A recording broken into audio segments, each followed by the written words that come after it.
samahan niyo po ako, magluluto po tayo ng masarap na bagnet, putok-batok po ito.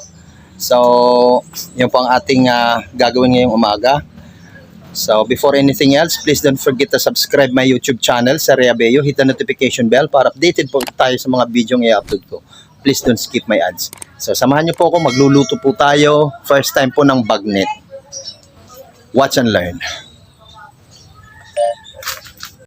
So, ayan, maaga pa lamang tayo po ay nagpunta na sa ating suki kay Manong Kuyang para bumili po ng ating pong ilulutong bagnet. Buti po meron po ako natiyempuhang karne na angkop para po sa bagnet. So, ayan. Maraming salamat po kuya at ako po ay makapagluluto ng aking menu ngayong araw. A few moments later. Ang ating nabiling karne.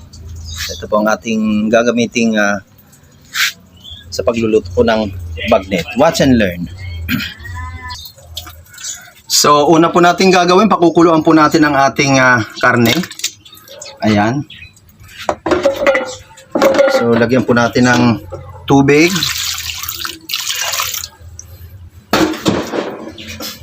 Lagyan natin ng sibuyas. Maglagay din tayo ng bawang. Pamintang buo. Laurel. Yan, para masarap.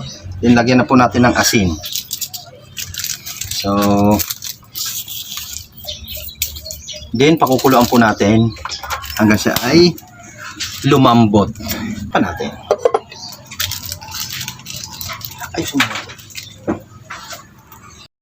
Okay, so habang inaantay po nating lumambot ang ating karne, ang gagawin po natin, maggagawa naman po tayo ng masarap na sausawang suka sa ating bagnet. So, ang una natin gagawin, maggagayat muna po tayo ng sibuyas. Ayan, mas masarap po ang sausawang suka kapag maraming sibuyas.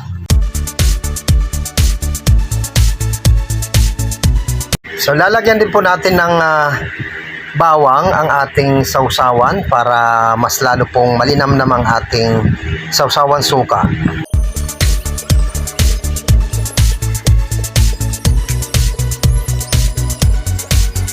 Siyempre, hindi po mawawala ang sili po. So, hindi po masarap ang sausawan, siyempre, kung walang maanghang na sili, labuyo.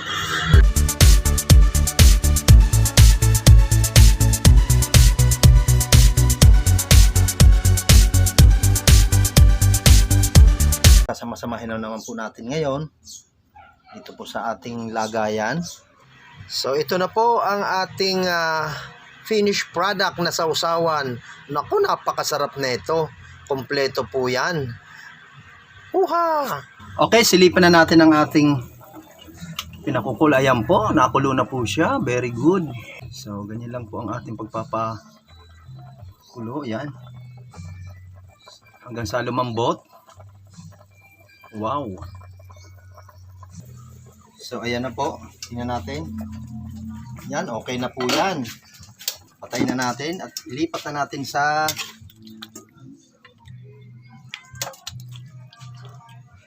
para palamigin muna natin. So, yan. Sana hindi ako maka-copyright. Meron pong nagtutugtugan sa labas.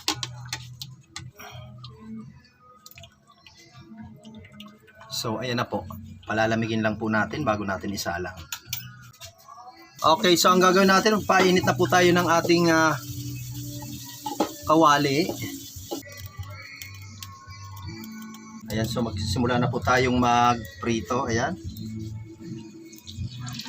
So, habang nagprito po ako ng karne, ay hindi po maiwasan ang pumutok. Naku po, ay natalsik Kaya medyo ingat-ingat po sa pagsalang.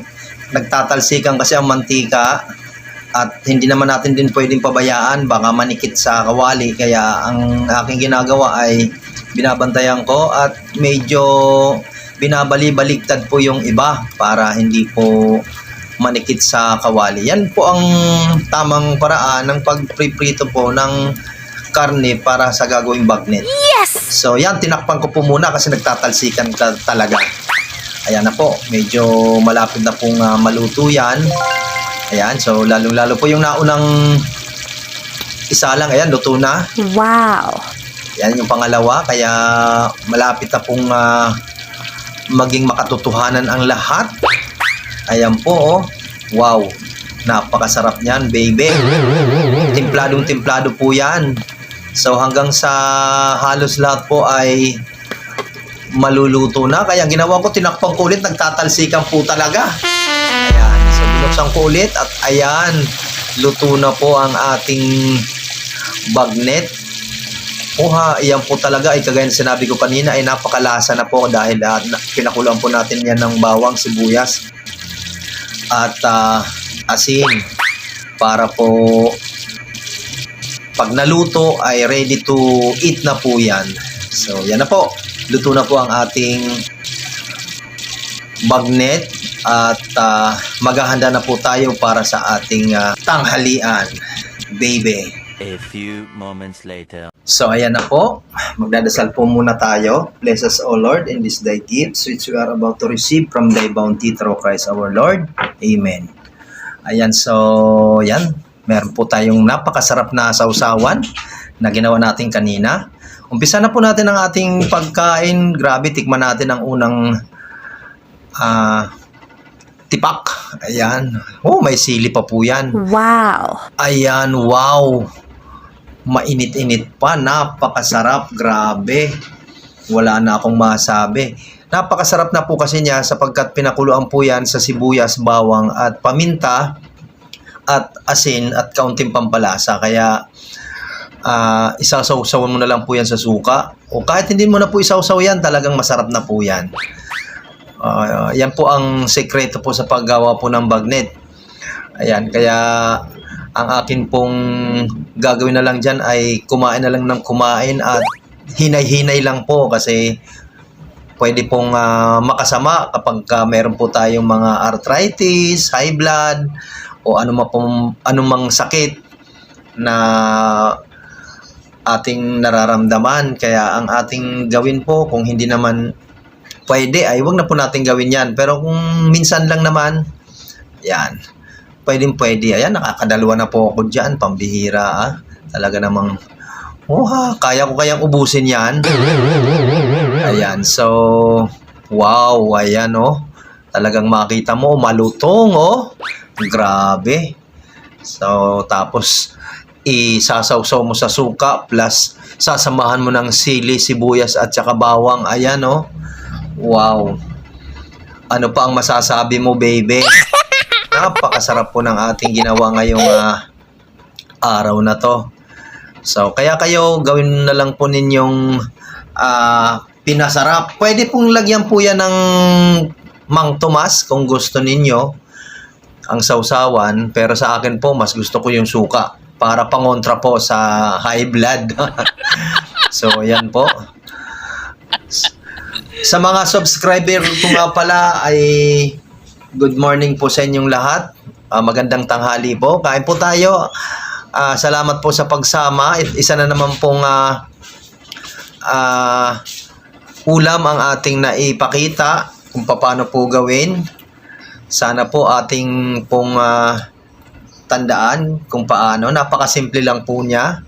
At napakamura po ang ating kailangan dahil hindi naman po kailangan ng maraming rekado sa ating ginawang bagnet, pritong bagnet. Ayan. So, yan. Nakakatatlo na yata ako dyan. Hinay-hinay lang, baby. Baka po mapasama po tayo dyan. Pero anyway, tayo naman po ay regular na nagpapa-check up. Kaya medyo okay naman. Wow, yan. Uminom pa ng tubig. Grabe. Busog na busog tayo dyan. Ayan, Okay. Okay na okay, baby. So, yun, talagang napakasarap po. Kailangan po ang iyong suka po ay purong, alam mo yung nabili po ko po sa Ilocos, yung may babad. Wow. Yan po ang masarap na suka. Ayan. So, ayan na po. Hanggang dyan na lang po ang aking vlog. Maraming salamat po. Bye.